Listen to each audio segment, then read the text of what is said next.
Hello guys, अस्सलाम वालेकुम। कैसे हैं आप? मैं उम्मीद करता हूं लास्ट वीक गोल्ड का आपका बहुत अच्छा, बहुत औसम गुजरा होगा, क्योंकि टोटल मूव फंडामेंटल पे होती रही है। जैसे ही यूक्रेन की तरफ से या रशिया की तरफ से कोई अच्छी खबर आती थी, गोल्ड की मार्केट नीचे गिरना स्टार्ट होती थी। जैसे ही उनकी तरफ से कोई तनाज़ा खड़ा होता था, गोल्ड की मार्केट ऊपर जाना स्टार्ट हो जाती। तो बड़ा मज़ा आ रहा था गोल्ड में ट्रेडिंग करने का लास्ट वीक में, और आई होप नेक्स्ट वीक में भी ऐसा ही होगा। लेकिन मैं डिस्कस करूंगा कि नेक्स्ट वीक में और कौन कौन से फंडामेंटल एलिमेंट्स हैं जो आपके आड़े आ सकते हैं, जो कि आपको प्रॉफिट करने से रोक सकते हैं, या फिर मार्केट के पूरे डायनामिक्स चेंज कर सकते हैं।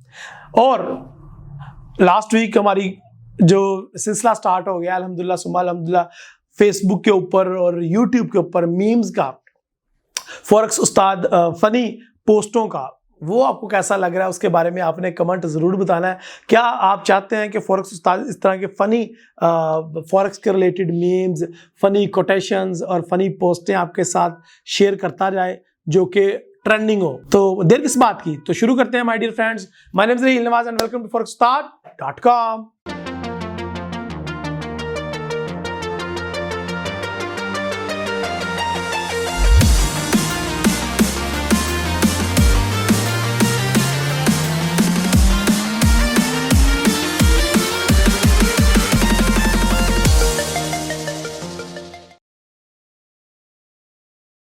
ओके जी, तो सबसे पहले हम देखते हैं कि हमारी वेबसाइट forex.com पे कौन कौन से सिग्नल्स आए हैं लास्ट वीक। तो AUD, GBP-CHF, euro AUD, euro USD और GBP JPY।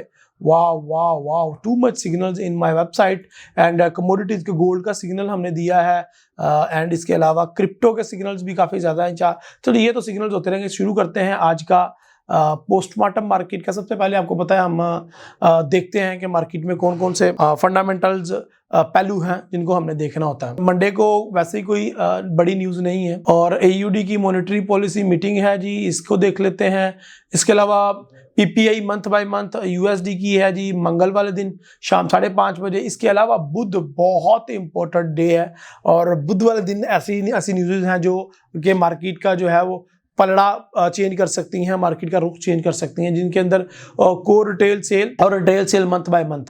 ये न्यूज़ थोड़े टाइम के लिए अपना इम्पैक्ट तो देगी, 30 मिनट 1 आवर, लेकिन 15 मिनट, लेकिन ये ज़्यादा न्यूज़ इम्पैक्ट नहीं दे सकती आपको, क्योंकि उसके बाद जो है रात को FOMC है। सबसे पहले FOMC प्रोजेक्शन है,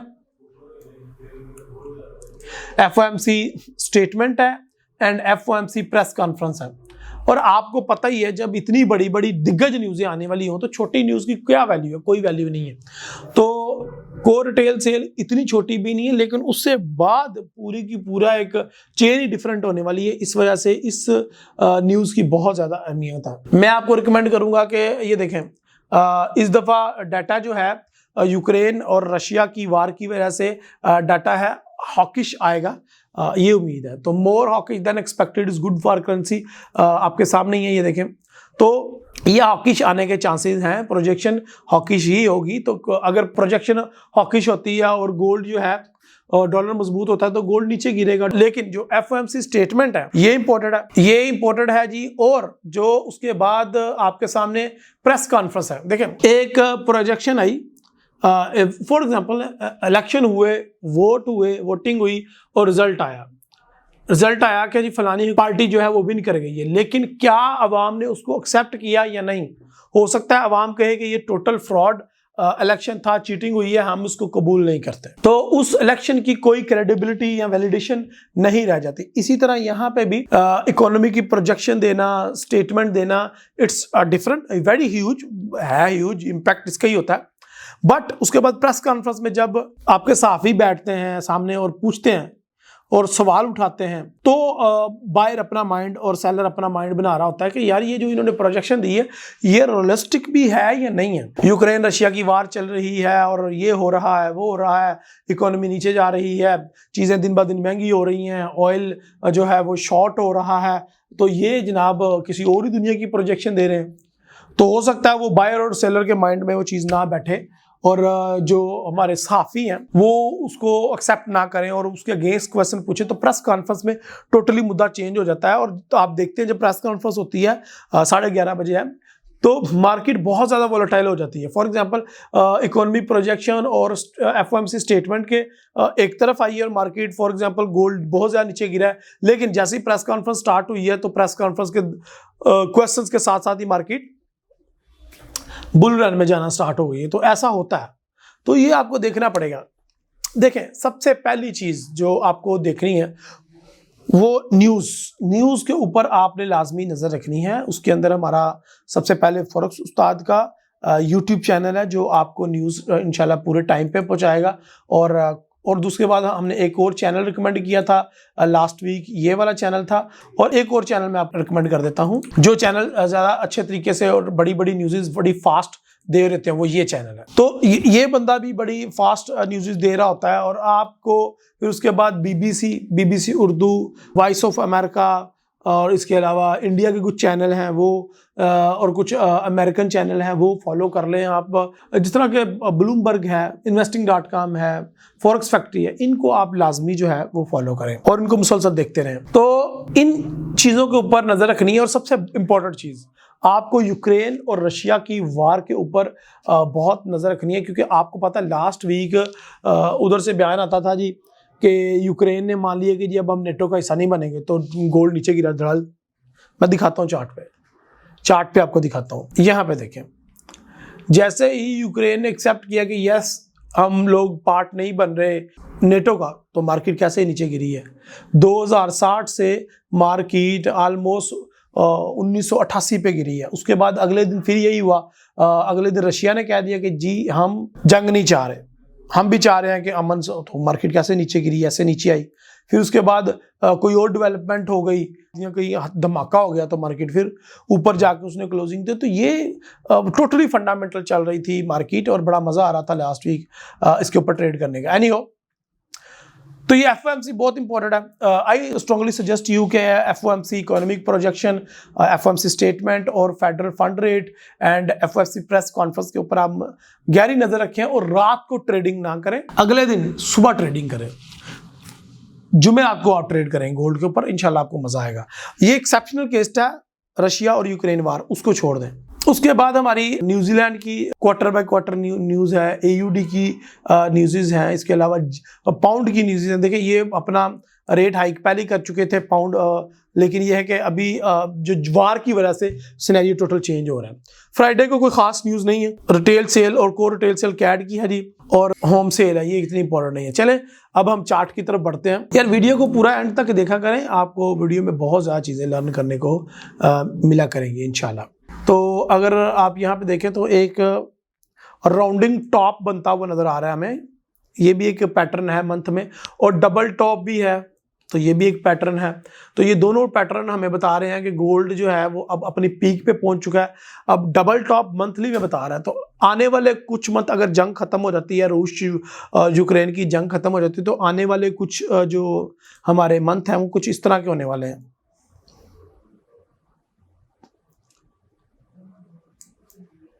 ये आप मेरा समझ लो टेक्निकल एनालिसिस है, ठीक है, और फंडामेंटल की बिहाफ पे मैं कह रहा हूँ। ओके, तो मंथली चार्ट हमारा अभी बुलिश ही है। आज 12 तारीख है, लेकिन अभी ये कैंडल क्लोज नहीं हुई। जिस तेजी से डेवलपमेंट चल रही हैं और अगर जंग खत्म हो जाती है तो ये एक डोजी बन सकती है। ये मंथली कैंडल जो अभी आपको बुलिश नजर आ रही है, ये टोटली बेरिश भी बन सकती है, या टोटली ये नीचे को भी स्पाइक नहीं है तो नीचे स्पाइक बनाने के लिए भी आ सकती है। ये कैंडल देख रहे हैं, सही समझे हो, इस तरह की कैंडल ये बन सकती है, ये वाली कैंडल। तो मार्च का महीना बहुत ज्यादा इंपॉर्टेंट है, बोल से बहुत ज्यादा पैसे निकाल सकते हैं। आपको हवा के रुख के साथ चलना है, फंडामेंटल के साथ चलना है, किसी भी चीज के ऊपर स्टिक्ट नहीं होना, ये स्टक नहीं होना। तो वीकली में ऑलरेडी आपको डोजी नजर आ रही है, almost it's look like a doji type. यहाँ पे देखें सेकंड लास्ट वीक भी इसी तरह हुआ था और अब ये वीक भी इसी तरह हो रहा है डोजी। अगर नेक्स्ट वीक मार्केट 2020 को टच करती है तो मुझे कुछ इस तरह की न्यूज या इस तरह की एक कैंडल एक्सपेक्टेड है, वो भी रेड, और अगर ऐसा होता है तो ये स्ट्रॉन्ग पैटर्न बनेगा एक बैरिश का, और मार्केट जो है आने वाले दिनों में हमें 1880 1860 की रेंज में देखने को मिल सकती है मार्केट। तो इस वीक में ही मुझे लग रहा है कि वो हमें देखने को मिलेगा। लेकिन ये सारी जो है ना वो हवा में बातें हैं, ये सारी टेक्निकल है और ये लेवल के बिहाफ पे बात हो रही है। फंडामेंटल सिनेरियो बिल्कुल डिफरेंट हो सकता है, जैसे ही कि जंग दोबारा लग जाए और पहले से शदीद लग जाए तो गोल्ड ऊपर की तरफ भागेगा। और इसी तरह अगर ये हमारी FOMC जो बुध वाले दिन हो रही है, FOMC ये रेट सही आ जाते हैं और हाकिश आ जाता है डाटा, तो गोल्ड या जनाब सीधा नीचे को गिरेगा और 1920 तक गोल्ड नीचे आ सकता है। तो ये इस तरह की डेवलपमेंट है। 1920, 1800 और 1980, 1880 तक मार्केट बड़े आराम से गिर सकती है, और ये हमारा एक लेवल है ऑलरेडी, वहां पे मार्केट आ जाएगी और वहां पे आके आपको नजर आएगा कि मार्केट ने स्टे भी किया है। जो मेरा अल्टीमेट लो है जिसको मैं देखता हूं वो 1850 है। 1850 का एरिया एक ऐसा एरिया है, अगर जंग खत्म हो जाए और FOMC जो है वो हॉकिश आ जाए, अच्छा रिजल्ट आ जाए और प्रेस कॉन्फ्रेंस भी अच्छी आ जाए और जंग के अंदर कोई डेवलपमेंट ना हो और बातें सुलह सफाई की तरफ चलती जाएं, तो ये बहुत बुरे तरीके से गोल्ड गिर सकता है और आप 1850 1860 बड़े आराम से आप देख सकते हैं। लेकिन वो लेवल वाइज है ना, अचानक से तो नहीं होती चीज़ें। ये देखें, ये हमारी एक सपोर्ट थी, मार्केट ने इसको टच किया, रिजेक्शन मिली, फिर मार्केट इसको टच करती है और 1945 का एक लेवल है, वहां पे रिजेक्शन लेती है, फिर उसके बाद नीचे आती है। 1900 का एरिया हमारा एक बड़ा इंपॉर्टेंट है। ये चीजें यकदम से नहीं होती, आहिस्ता आहिस्ता से चीजें आती हैं। फंडामेंटल आपको चैनल्स बता दिए हैं, हमने न्यूज को बड़े अच्छे तरीके से डिस्कस कर लिया। तो इन चीजों के ऊपर रिलाई करके मार्केट जो है वो अप या डाउन होती है, तो उस तरीके से। लेकिन अगर जंग उसी तरीके से जारी रहे तो फिर मार्केट वैसे भी ऊपर जा सकती है। तो एक मार्केट का जो हाई है इस मंथ का 20-20 है जी, 20-20-20-22 2020-2022, ठीक है जी। ये हमारा ईयर भी है, तो वहां पर दोबारा मार्केट हाई लगा सकती है और उसके बाद इंशाल्लाह अगर वो बुध तक एक्सपेक्टेड है कि वो 20-22 का हाइस लगा के और वापस वो नीचे आए। स्कैल्पर्स के लिए क्या है जी हमारे पास, क्योंकि आपको पता है जब भी मैं लाइव आता हूँ यूट्यूब पे, फेसबुक पे, तो हम स्कैल्पर्स के को भी साथ, या शॉर्ट टर्म ट्रेडर या ऐसे लोग जिनके पास फंड कम है उनको भी अपने साथ चला रहे होते हैं। तो यहाँ पे देखें आप, स्कैल्पर जो है वो अभी बैरिश में ही ट्रेड तलाश करें, फंडामेंटल के ऊपर न्यूज़ नज़र रखें, और अगर मार्केट 20-22 और 20 तक हाई लगाती है, उसके बाद मार्केट जब भी आप उसके अंदर बैरिश ही ट्रेड तलाश करें, बुलिश नहीं। 20-26 तो हो सकता है 22 से, लेकिन उससे ज़्यादा ऊपर जाने के चांसेस मार्केट के कम है। 20-30 से ऊपर जाने के चांसेस बहुत कम है। एक हाई या स्पाइक लगाने के लिए 20-40 भी लग सकता है, लेकिन वो अगेन वो जंग की चीज़ें हैं। वो न्यूज़ आ जाती है कि वो धमाका हो गया जी, वो कीव पे कब्जा कर लिया जी, ये कीव वाले नहीं मान रहे जी, रशिया किसी और कंट्री पे धमकी दे देता है, तो वो धमकी जब देगा तो मार्केट ऊपर, पोलैंड के ऊपर अटैक कर देता है रशिया, तो फिर तो ये पकड़ में ही नहीं आएगा, 2100 तक भी गोल्ड चला जाएगा। लेकिन अगर जंग नहीं होती और चीज़ें नॉर्मलाइज हो जाती हैं तो आप बैरिश अपॉर्चुनिटी और स्कैल्पिंग बैरिश में करो, और अगर जंग लगती रहती है तो आप अपनी बुलिश की स्कैल्पिंग जारी रखें। माय डियर फ्रेंड्स, वीडियो पसंद आई है तो उसको लाइक लाजमी करें, वीडियो के नीचे अपनी कमेंट में राय बताएं। लास्ट वीक हमारे साथ अब्बास भाई थे, आप अब्बास भाई को दोबारा सुनना चाहते हैं तो उसके लिए भी आप कमेंट में बताएं। और अगर अब्बास भाई के अलावा किसी और यूट्यूबर या एनालिसिस को आप अच्छा समझते हैं तो उसको रिकमेंड करें, उसको भी हम अगले वीक कोशिश करेंगे अपने लाइव एनालिसिस में लेके आए। अपनी दुआ में याद रखें, इंशाल्लाह बहुत जल्द मुलाकात होगी। अल्लाह हाफिज़।